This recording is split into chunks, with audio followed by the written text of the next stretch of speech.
31 साठी मुंबईमध्ये 15,000 पोलिसांचा फौजफाटा तैनात. ड्रंक अँड ड्राईव्हच्या विरोधात पोलीस विशेष मोहीम राबवणार. बॉम्ब शोधक आणि नाशक पथकं, श्वान पथकं, दंगल नियंत्रण पथकांवरही सुरक्षेची जबाबदारी. नवीन वर्षाच्या स्वागतासाठी चौपाट्यांवर होणारी गर्दी लक्षात घेता बेस्टकडून जादा गाड्या आणि gateway of India, Juhu Chowpatty, गोराई बीच, मार्वे बीच आणि मुंबईतील इतर समुद्र किनाऱ्यांवर जाण्यासाठी रात्री विशेष 25 बस चालवल्या जाणार. नववर्षाच्या स्वागतासाठी मोठ्या संख्येनं लोक बाहेर पडत असल्यानं आज रात्री लोकलच्या विशेष फेऱ्या, लोकलच्या तीनही मार्गांवर चालवल्या जाणाऱ्या विशेष फेऱ्या. मुंबई प्रवासी आरक्षण प्रणाली आज रात्री 12:15 ते 1:15 या कालावधीमध्ये बंद राहणार. या कालावधीमध्ये तिकीट काढता येणार नाही. त्यामुळे प्रवाशांची मोठी गैरसोय होण्याची शक्यता आहे. 31 साठी पुण्यामध्ये 3,000 पोलीस अधिकारी आणि कर्मचाऱ्यांचा बंदोबस्त. 700 वाहतूक पोलीस, 23 ठिकाणी ड्रंक अँड ड्राईव्ह मोहिमेअंतर्गत तपासणी. पुणे पोलीस आयुक्तांची माहिती. नवीन वर्षाच्या पूर्वसंध्येला कोणताही अनुचित प्रकार घडू नये यासाठी अहिल्यानगर जिल्हा पोलीस दल सज्ज. विविध ठिकाणी चेक नाके लावून ड्रंक अँड ड्राईव्ह विरोधात कारवाई केली जाणार. नववर्षाचं स्वागत सुरक्षित आणि जल्लोषात करता यावं म्हणून नवी मुंबई पोलिसांनी ड्रंक अँड ड्राईव्ह मोहीम केली अधिक कडक. सायन पनवेल ठाणे बेलापूर मार्गावर 1 पोलीस उपायुक्त, 1 सहाय्यक पोलीस आयुक्त तर 36 अधिकारी आणि 510 अंमलदार तळीरामांवर करडी नजर ठेवणार. यंदाच्या निवडणूक वर्षामध्ये 72 कोटी 70 लाख लिटर मद्य विक्री. लोकसभा निवडणुकीमध्ये 18,22,142 लिटर मद्य जप्त तर विधानसभा निवडणुकीदरम्यान 31,54,710 लिटर मद्य जप्त. पुण्यामध्ये वादग्रस्त ठरलेली हाय स्पिरिट क्लबची न्यू इयर पार्टी रद्द. जनजागृतीचा दावा करत पार्टीत होणार होतं कंडोम आणि ORSचं वाटप.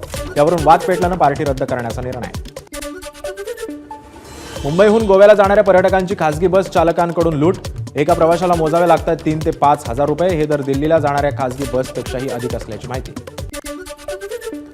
साई मंदिर भाविकांसाठी रात्रभर खुलं राहणार. नवीन वर्षासाठी स्वागतासाठी साई दरबारी भाविकांची मोठ्या संख्येनं गर्दी. वर्षाच्या शेवटच्या दिवशी कोल्हापुरात भाविकांची गर्दी. अंबाबाईच्या दर्शनानं नववर्षाचं स्वागत करण्यासाठी भाविक सज्ज. निसर्गाच्या सानिध्यात असलेलं रावणवाडीतील पर्यटन स्थळ आज आणि उद्या पर्यटकांसाठी बंद. पर्यटकांकडून निसर्ग आणि पशुपक्ष्यांना धोका निर्माण होऊ नये तसंच अनुचित प्रकार घडू नये याची खबरदारी. नववर्षाच्या सुरुवातीला राज्यातील सहकारी संस्थांच्या निवडणुकांचं बिगुल वाजणार. गृहनिर्माण संस्थांसह दूध संघ, बाजार समिती आणि जिल्हा बँक पतसंस्थांचा निवडणुकांसाठीची तयारी सुरू. सौर कृषी वाहिनी योजनेसंदर्भात मुख्यमंत्र्यांच्या उपस्थितीमध्ये सह्याद्रीवर बैठक. योजना शेतकऱ्यांच्या हिताची, त्यामुळे शेतकरी पोलिसांनी पूर्ण मदत करावी. बैठकीमध्ये मुख्यमंत्र्यांच्या अधिकाऱ्यांना सूचना. राज्यातील शिक्षण पद्धतीमध्ये बदल करण्याच्या दृष्टीनं सरकारकडून हालचाली सुरू. शैक्षणिक दर्जा सुधारण्यासाठी काम करणाऱ्या संस्थांशी दादा भुसे संवाद साधणार. डहाणूतील ग्राम मंगल संस्थेच्या शाळेला भुसेंनी दिली भेट. 1 जानेवारी 2025 पासून करदात्यांना GST वाढीला सामोरं जावं लागणार. GST पोर्टलचा वापर करणाऱ्या सर्व करदात्यांसाठी हळूहळू हा नियम लागू होणार. याआधी वार्षिक उलाढाल 2 कोटींहून अधिक असलेल्या व्यवसायांनाच हा नियम लागू होता. 1 जानेवारीपासून UPIच्या नियमांमध्ये बदल होणार. याआधी UPI पेसाठी असलेली 5,000ची मर्यादा वाढून आता 10,000 करण्यात येणार असल्याची माहिती. 1 जानेवारीपासून फिक्स्ड डिपॉझिटच्या नियमांमध्ये बदल होणार. बँकिंग, वित्तीय कंपन्या आणि हाऊसिंग फायनान्स कंपन्यांसाठी मुदत ठेवींशी संबंधित नियम बदलणार. या बदलांचा सर्वसामान्य नागरिकांच्या खिशावर परिणाम होणार. 1 जानेवारी 2025 पासून शेतकऱ्यांना 2 लाख रुपयांपर्यंत विनाहमी कर्ज मिळणार. यापूर्वी ही मर्यादा 1,60,000 रुपये इतकी होती. वाल्मिक कराड पोलिसांना शरण. पुण्यातील CID कार्यालयात वाल्मिक कराड शरण आल्याची माहिती. पवनचक्की खंडणी प्रकरणात वाल्मिक कराडवर होता गुन्हा दाखल.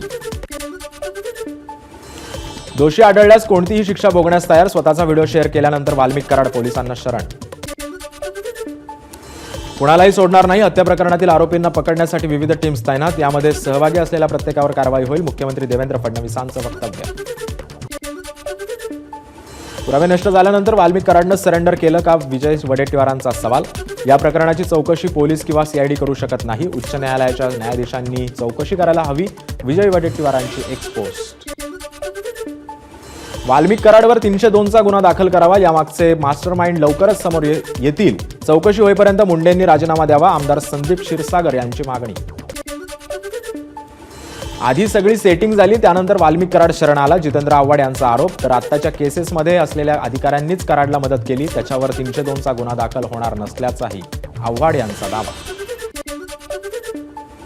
काल धनंजय मुंडे आणि फडणवीसांची भेट, त्यानंतर आज वाल्मिक कराड शरण आला. याचा अर्थ काय? भास्कर जाधवांचा सवाल. हे सगळं घडवलं गेलंय का? वाल्मिक कराडच्या पाठीमागचा बोलवता धनी कोण? भास्कर जाधवांचा सवाल. सुरेश धस यांनी माफी मागितल्यामुळे त्यांच्यावर आता कोणतीही कायदेशीर कारवाई करणार नाही, या संपूर्ण प्रकरणावर पडदा टाकत असल्याची प्राजक्ता माळीची प्रतिक्रिया. राज्यातील सरपंच संघटनांकडून संतोष देशमुखांच्या हत्येच्या निषेधार्थ आजपासून 3 दिवस काम बंद आंदोलन. ग्रामपंचायतींसमोर काळ्या फिती बांधून केलं आंदोलन. सरपंच संघटनांच्या आंदोलनामध्ये सांगली, सातारा, कोल्हापुरातील संघटना सहभागी नाहीत. मात्र 9 जानेवारीला या 3ही जिल्ह्यातील संघटनांनी पुकारला बंद. यवतमाळ जिल्ह्यातील 1248 ग्रामपंचायती 3 दिवस बंद राहणार. संतोष देशमुख हत्या प्रकरणातील आरोपीला अटक न केल्यास तीव्र आंदोलन करण्याचा सरपंच संघटनेचा इशारा. सोलापूर ग्रामीण पोलीस अधीक्षकांचा 1325 शस्त्र परवाने रद्द करण्यासाठी जिल्हाधिकाऱ्यांकडे प्रस्ताव. सोलापूर ग्रामीण पोलीस हद्दीमध्ये एकूण 4078 लोकांकडे शस्त्र परवाने असल्याची माहिती. एबीपी माझा, उघडा डोळे बघा नीट.